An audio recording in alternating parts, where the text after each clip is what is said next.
దొండకాయ కర్రీ ఇలా ఎప్పుడైనా చేశారండి? ఒకసారి చేసి చూడండి.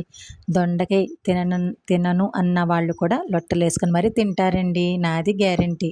ముందుగా అరకేజీ దొండకాయలు తీసుకొని నీట్‌గా వాష్ చేసుకొని నేను చూపించిన విధంగా కట్ చేసి పక్కన పెట్టుకోండి.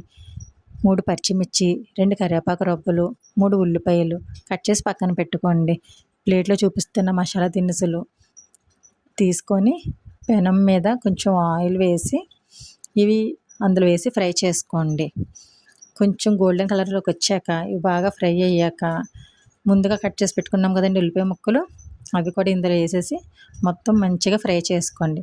ఫ్రై చేసిన తర్వాత ఇవన్నీ మిక్సీ జార్లో తీసుకొని ఆ మిక్సీ వీటితో పాటు కొంచెం చింతపండు, తగినంత ఉప్పు, తగినంత కారం తీసుకొని మిక్సీ పట్టేసండి మెత్తని పేస్ట్ లాగా.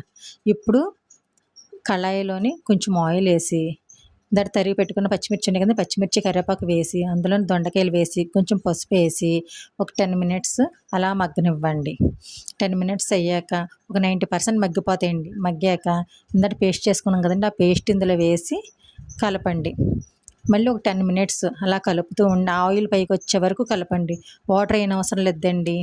ఆయిల్ పైకి వచ్చిందంటే మనం పర్ఫెక్ట్గా కూర రెడీ అయిపోయినట్టండి. ఇప్పుడు తీసి వేడి వేడి అన్నంలో వేసుకొని తింటే అస్సలు ఎంత బాగుంటుందో తెలుసండి. ఒకసారి ట్రై చేయండి, చాలా బాగుంటుందండి. చిన్నపిల్లల కానించి పెద్దవాళ్ళు కూడా లొట్టలు వేసుకొని మరీ తింటారండి. గుత్తి దొండకాయ మసాలా కర్రీ బాగుంది కదండి.